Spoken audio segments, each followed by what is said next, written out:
அருட்பெருஞ்சோதி அருட்பெருஞ்சோதி கனிப்பெரும் கருணை அருட்பெருஞ்சோதி. வாழ்க வையகம், வாழ்க வையகம், வாழ்க வளமுடன். அன்பான உறவுகள் அனைவருக்கும் வாழ்த்துக்கள் மற்றும் வணக்கம். இன்றைய சிந்தனை, நான் யார்? நான் யார்? பொருளா, சக்தியா, உடலா, அறிவா, உயிரா? இவை ஒன்றிலிருந்து ஒன்றை பிரிக்க முடியுமா என ஆழ்ந்து நாம் சிந்தித்து பார்த்தால் இவற்றில் எதுவுமே தனித்து இல்லை. எல்லாம் சேர்ந்த ஒரு இயக்க சிறப்பே நான் என அறிவோம். உடல் வரையில் எல்லை கட்டி அதுவரையில் நான் என்று எண்ணிருந்த காலமும் உண்டு. அன்று வரை அறிவு அறிந்திருந்த பக்குவ நிலை அது. உருவத்தை ஆராய்ந்தால் அது அணுக்களின் கூட்டாகவே தோன்றுகிறது. அறிவை நோக்கி ஆராய்ந்தால் அது உடல் இயக்க சக்தியின் ஒரு பிரிவு இயக்கம் என விளங்குகிறது. சக்தி என்பது என்ன என்று ஆராய்ந்தால் அது எங்கும் நிறைந்து ஒரு அகண்டாகார பெருவெளியின் எழுச்சி அணுவின் மூலம் இயங்க வேகமான நிலை என தெளிவாகி விடுகின்றது. ஆகவே அகன்ற பெருவெளியாக, அணுவாக, இயக்க சக்தியாக, அறிவாக இருக்கும் பல்வேறு நிலைகளும் ஒன்றாக காட்டும் ஒரு பேர் இயக்கமே நான் எனப்படுகிறது. ஒளி அல்லது ஒளி எழுச்சி பெறும் பொருட்களின் நிலை, இயக்கம் இவைகளுக்கு ஏற்ப பல பேத அளவாக இருந்த போதிலும் ஒளி என்ற தத்துவத்தில் வேறுபட்டவை அல்ல. அது போலவே எல்லா ஜீவன்களிலும் உள்ள அறிவு பல பேத நிலைகளில் இயங்கிய போதிலும் அறிவு என்ற தத்துவத்தில் அனைத்தும் ஒன்றே. ஆகவே நான் பரவலி என்ற நிலையில் எங்கும் நிறைந்த பூரணமாகவும், சக்தி என்ற நிலையில் அணுக்களின் கூட்டு பக்குவ பரிணாம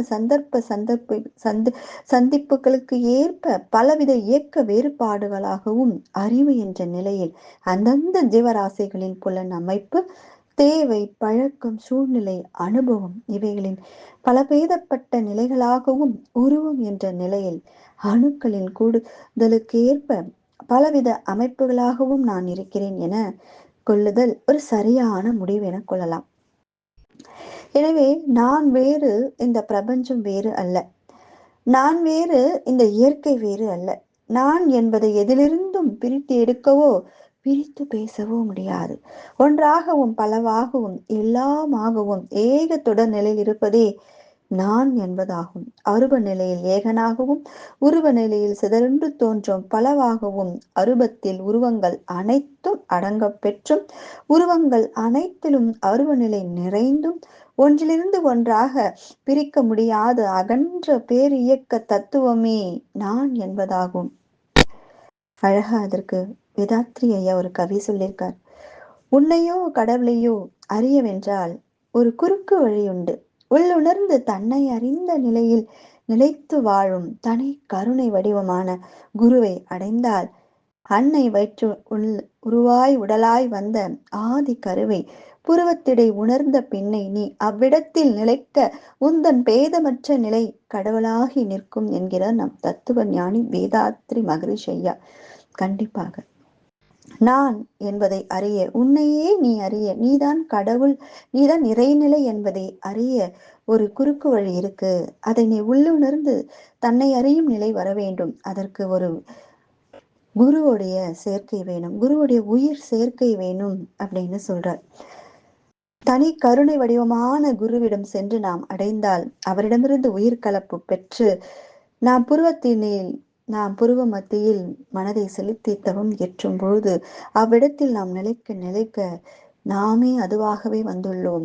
அங்கே அண்டம் என்பது இங்கே பிண்டமாக உள்ளது, அங்கே பேரறிவாக உள்ளது, இங்கே சிற்றறிவாக உள்ளது என்பதை நாம் உணர முடியும்.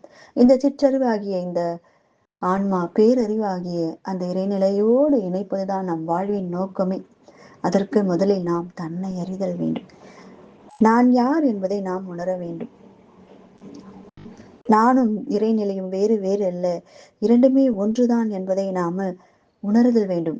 அதற்கு நாம் வேதாத்ரி ஐயா வழங்கிய தவமுறைகளை நாம் பயின்று வரும்போது இதை நிச்சயமாக ஒவ்வொரு ஆன்மாக்களும் உணரலாம். இதில் எந்தவித மாற்று கருத்தும் இல்லை. சிந்தனை செய்யுங்கள்மா. வாழ்க வளமுடன்.